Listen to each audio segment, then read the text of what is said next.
आप सभी सोच रहे होंगे कि रिप्रोडक्टिव हम क्यों सुने, हमारे सबके तो बच्चे हैं, so why we are need to hear this topic.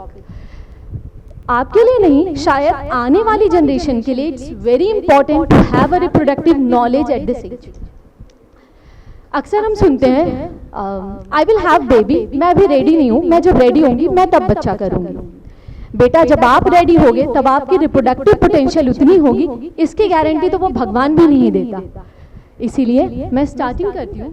समय बदला, युग बदला, बदली हमारी जीवन शैली, क्या नहीं बदला? और जो बदल नहीं सकता वो है हमारा रिप्रोडक्टिव पोटेंशियल, हमारा रिप्रोडक्टिव एरा, हमारी रिप्रोडक्टिव जर्नी। ये हम कभी नहीं बदल सकते थे, ना हम ये बदल सकते थे, ना हम ये बदल सकते हैं, और ना ही हम ये कभी बदल सकते हैं। Age, how age is related to infertility, ये हमें जानना बहुत ही जरूरी है। आज के इस बदलते युग में हमने देखा, हमने अपने बच्चों को बहुत पढ़ाया। Yes, education is very important, पढ़ाइए अपने बच्चों को, पर साथ में इस रिप्रोडक्टिव एजुकेशन भी उतनी ही इंपॉर्टेंट है। आज के दौर में हम देखते हैं वुमेन्स मोर करियर ओरिएंटेड होते जा रही हैं। पढ़ाई है, एजुकेशंस है, मेरा जॉब है, मैं जब जॉब में अपनी स्टेबल हो जाऊंगी मैं तब शादी करूंगी एंड ऑल। ये हमारा डेली का आप लोग भी सब फेस करते होंगे। मैं हाईलाइट करूंगी एज का क्या रिलेशन है इनफर्टिलिटी से। फर्टिलिटी, ठीक है, भगवान ने औरत को बनाया एक सीमित क्वांटिटी में अंडे देकर के, बोला आप जैसे जैसे बड़ी होती जाओगी ये अंडे बैंक बैलेंस है और आप इसको खर्चे करते जाओगी। उसी दूसरी तरफ आदमी है, उसको भगवान ने ऐसा नहीं बनाया, उनको बोला आप अपने स्पर्म के प्रोडक्शन हर 60 डेज में एक न्यू प्रोडक्शन करते हो। तो this is a very big difference between a women life and a men life. जब हम औरत की बात करते हैं, women have a highest fertility rate between 25 to 35 years of age. उसकी एग की क्वालिटी एंड क्वांटिटी दोनों ही बेहतर से बेहतर होती है। उस समय एग की क्वालिटी एंड क्वांटिटी दोनों ही बहुत ही अच्छी होती है। जब वो अपना एज बढ़ता है 30 के बाद वो 30 से 35 वाले ड्यूरेशन में आती है, वो एक डिक्लाइन शुरू करती है और ये डिक्लाइन 10 से 15% के रेट से डिक्लाइन होता जाता है। जब वो 35 साल की उम्र को पार करती है, यही डिक्लाइन का रेट होता है वो बहुत फास्ट हो जाता है। और 40 साल के बाद में ये डिक्लाइन का रेट इतना फास्ट होता है, अगर मैं बोलूँ तो केवल 5% वुमेन, मैं मतलब डाटा बोलते हैं कि ऐसा 5% ही वुमेन होती है जो अपने खुद के अंडे से कंसीव कर पाती है एक हेल्दी बेबी। एंड नाउ मैंने भी यहाँ पे एक डाटा प्रेजेंट किया है एज का और अंडे की हिस्से लेने। अब आजकल इतना आईवीएफ सुन रहे हैं, तो मैम ठीक है आईवीएफ से आप बेबी कर दो। मैं आपको बताना चाहती हूँ, मैं आईवीएफ है जो भी मॉडर्न वर्ल्ड में हम सुन रहे हैं, हम हैं तो फैक्ट्री बनाने की, पर रॉ मटेरियल तो आपका है। अगर आप मुझे रॉ मटेरियल देते हो, अच्छा मैं फैक्ट्री में बना सकती हूँ, पर अगर आपका raw material quality and quantity दोनों में ही अच्छा नहीं है, तो इवन दो मैं आईयूआई करूँ या आईवीएफ करूँ, मैं आपको उतना ही सक्सेस दे पाती हूँ। हम बहुत होर्डिंग सुनते हैं, ये सुनते हैं कि 40s के वुमेन्स प्रेग्नेंट हो गई, 50s में प्रेग्नेंट हो गई। क्या कभी किसी ने सोचा कि कितना परसेंटेज है वो सक्सेस का? नहीं, एक हो गई, वो एक हाईलाइट हो गई सोशल मीडिया पे, इंस्टाग्राम पे सारी लड़कियां हमारी देख ली कि चलो भाई 40s के वो आसान है प्रेग्नेंट होना। That is not true. वो सक्सेस की स्टोरी का परसेंटेज भी उतना है, तो that we can not change. दूसरा पॉइंट, क्लिनिक्स में भी हमारे पास पेशेंट आते हैं, बोलते हैं मैम मैं पीसीओएस है, पॉलीसिस्टिक ओवरी है, मैं नेचुरली कंसीव कर सकती हूँ। 1 साल सुना ये क्वेश्चन, 2 साल सुना, अब जब डेली में सुनते हैं तो लगता है ऐसी धारणा है क्यों? पीसीओएस है और नेचुरली कंसीव क्यों नहीं कर सकती हो? पहले तो हमें ये बहुत ज़रूरी है समझना ये पीसीओएस क्या है और इसका फर्टिलिटी यानी कि प्रेग्नेंट होने में क्या रिलेशन है। पीसीओएस ये है एक लड़की जो ज्यादा अंडे लेकर के पैदा हुई है, उसके हार्मोनल डिसबैलेंस है। इस हार्मोनल डिसबैलेंस से कई सारे उसको सिम्टम्स आते हैं, मेंसेस इरेगुलर हो गए, मेल हार्मोन्स बढ़ गए, एक्ने, हिर्सुटिज्म हो गए, ये काफ़ी सारे सिम्टम्स हमको मिलते हैं। अब अगर अंडा सही समय पर पकेगा नहीं, रप्चर होगा नहीं, आपके पीरियड सही समय पे आएंगे नहीं, तो हो सकता है आपको प्रेग्नेंट होने में समय लग सकता है, पर आप इनफर्टाइल हो ये ऐसा ज़रूरी नहीं है। जहाँ एक नॉर्मल वुमेन टाइम लगाती है साल भर 2 साल प्रेग्नेंट होने में, वहीं एक पीसीओएस की महिला हो सकता है 3 साल लगाए, 3.5 साल लगाए, 4 साल, पर नेचुरल कंसेप्शन का रेट वो उतना ही रखती है जितना एक नॉर्मल वुमेन रखती है।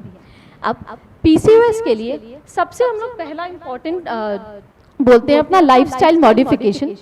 श्रुति रुंगटा ने बहुत ही अच्छे से आपको लाइफस्टाइल मॉडिफिकेशन समझा दिया है, तो मैं उसमें बहुत डीप नहीं जा रही, पर believe me 60 to 80% of PCOS women अगर अपना लाइफस्टाइल सही रखती है, दे कैन कंसीव, हो सकता है 2-3 साल में, but they can conceive naturally. तो ये धारणा लेकर के जब हम मन में बैठा लेते हैं मुझे तो पीसीओएस है, मुझे नेचुरली कंसीव नहीं होगा, दैट इज वेरी रॉन्ग। एक तरीके का ये मिथ है।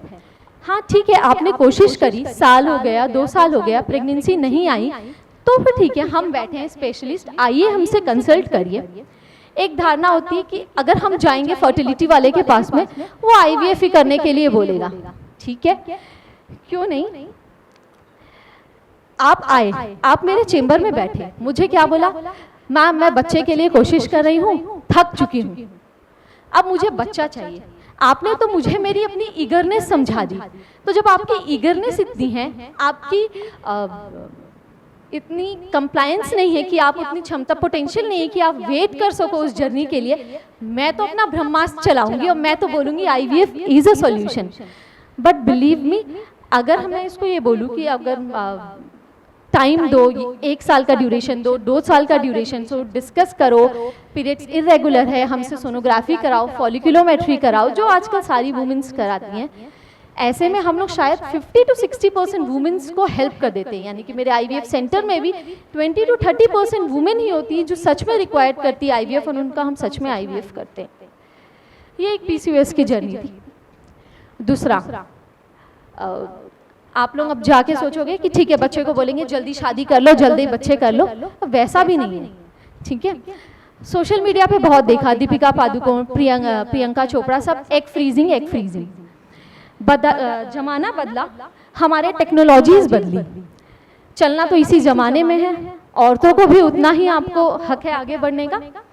एग फ्रीजिंग एक बहुत नया चीज है, इंस्टाग्राम पे, फेसबुक पे, सब पे सुनते होगे। ये एग फ्रीजिंग है क्या, कितना इंपॉर्टेंट है, क्या है, थोड़ा इसके बारे में बताती हूँ।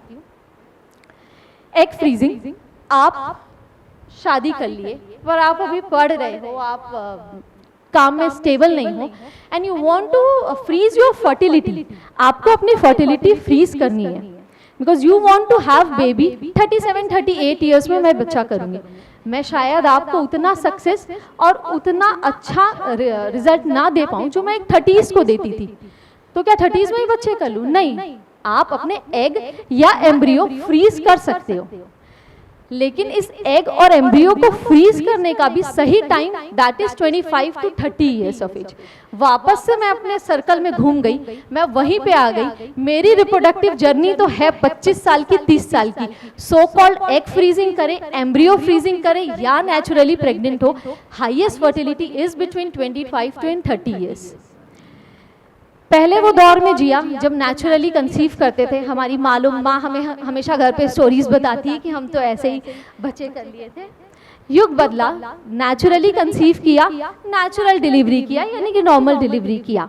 ट्रेंड बदला, हम कंसीव तो नेचुरली किए पर डिलीवरी होने लग गई सिजेरियन से। आजकल तो डॉक्टर सबका सिजेरियन ही कर देते हैं, दैट इज वेरी कॉमन। युग फिर बदला, that is a third changes we are seeing here, is that आप कंसीव नेचुरली बहुत कम कर पाते हैं, क्योंकि हमारी लाइफस्टाइल इतनी चेंज हो गई है।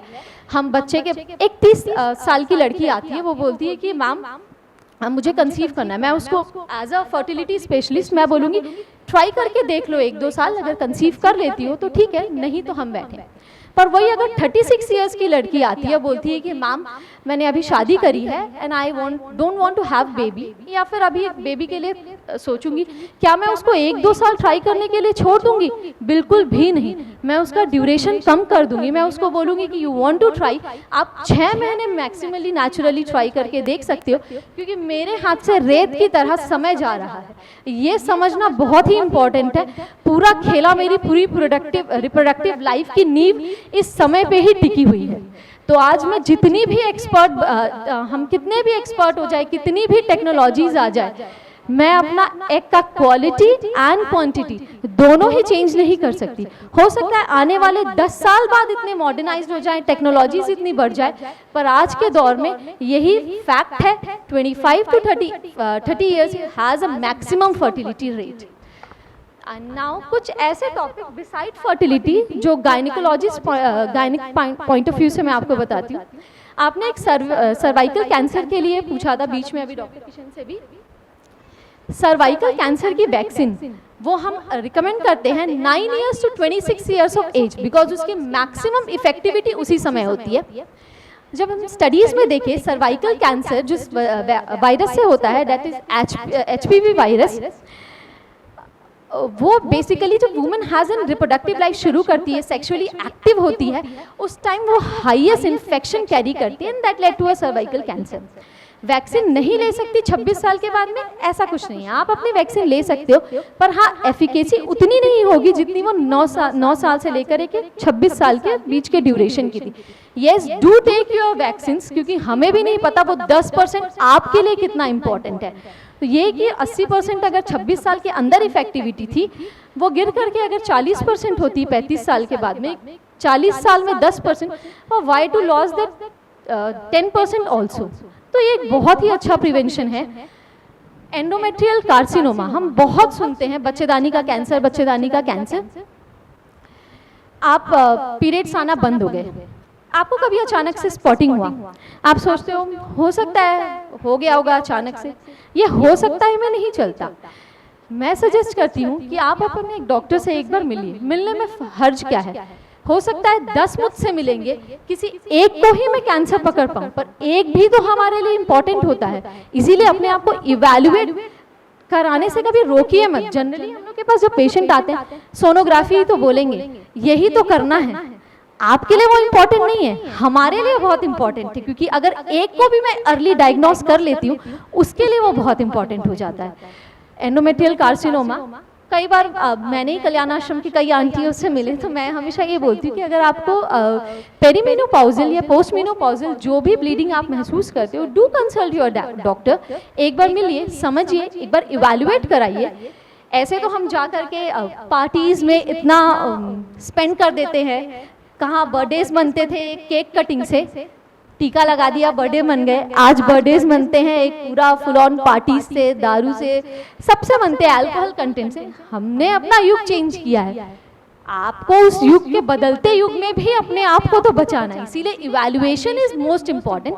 जैसा डॉक्टर किशन, डॉक्टर आयुष, सारे डॉक्टर ने आपको समझाया, प्रिवेंशन इज मोस्ट इंपॉर्टेंट, वो मेरी रिप्रोडक्टिव जर्नी के लिए भी उतना ही इंपॉर्टेंट है।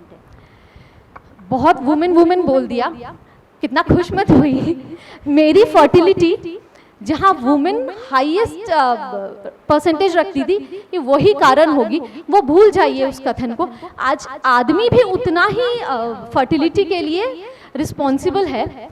जब WHO अपना डाटा निकालता है, अभी हमारा नया डाटा है, वो ये बोलता है कि female are 45% responsible for their infertility and mens are 50% responsible. तो आप सोचिए कहाँ आपका पहिया ऊंचा उठ गया, क्यों उठा, कभी सोचा?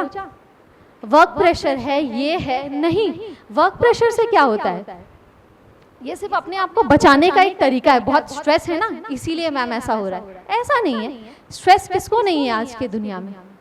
हमने अपनी जीवन शैली बहुत हद तक बदल दी है। वो मेंस, आप हैंग आउट कर रहे हैं, हुक्का ले रहे हैं, स्मोकिंग कर रहे हैं, अल्कोहल। अगर मैं अपना डाटा बोलूं, हुक्का सबसे बेकार एंड सबसे स्पर्म को अफेक्ट करने वाला मेरा चीज हो जाता है। इस 2 साल की जर्नी में, 3 साल से मैं भी इनफर्टिलिटी की जर्नी देख रही हूँ, मैंने इतने मेल इनफर्टाइल देखे, मैंने कहा शायद कोलकाता ही इतना मेल इनफर्टिलिटी के लिए है क्या? ऐसा नहीं है। अब मेल इनफर्टिलिटी इतनी बढ़ गई, कारण सिर्फ और सिर्फ, मैक्सिमम बोल रही हूँ, जेनेटिक तो इज अदर थिंग। ये जो हुक्का, स्मोकिंग, अल्कोहल का ट्रेंड आया है, एवरी कपल्स को मैं अपने प्रिस्क्रिप्शन में पहला लाइन ये लिखती हूँ, no smoking, no alcohol and no hookah. And अभी सुबह मैंने डॉक्टर खुशबू बताई मुझे, वाइप, कोई इलेक्ट्रॉनिक डिवाइस से लेते हो, हमारे ज़माने में हमने नहीं सुना। चीज़ें चेंज हो रही हैं। And yes, do consult your fertility specialist when a time required. Last में अपने आप को एंड करते हुए, कब सही समय है मैम मिलने के लिए कि फर्टिलिटी के पास में कब जाएं? 35 इयर्स के ऊपर में आप बच्चा प्लान कर रही हैं, साल भर अपने आप को 6 महीने साल भर टाइम दिया, नहीं मिला, do visit your fertility specialist without wasting your time. आप अगर कोई कैंसर डायग्नोज्ड हुआ है, कीमो रेडिएशन थेरेपी ले रहे हो जो बहुत ट्रेंडिंग है अभी आजकल कैंसर के ज़माने में, ये आपकी फर्टिलिटी को बहुत इम्पैक्ट करता है। इसके लिए मेरे पास 2 ही ऑप्शन बचते हैं, या तो मैं आपको बोलूँगी रेडिएशन से पहले आप कंसीव कर लीजिए, या फिर आप अपने एम्ब्रियोज को फ्रीज कर लीजिए। यही इसका 2 ऑप्शन होता है। पीसीओडी हो गया, कोई ऑटो इम्यून डिसऑर्डर हो गया, आप मिलिए हमसे।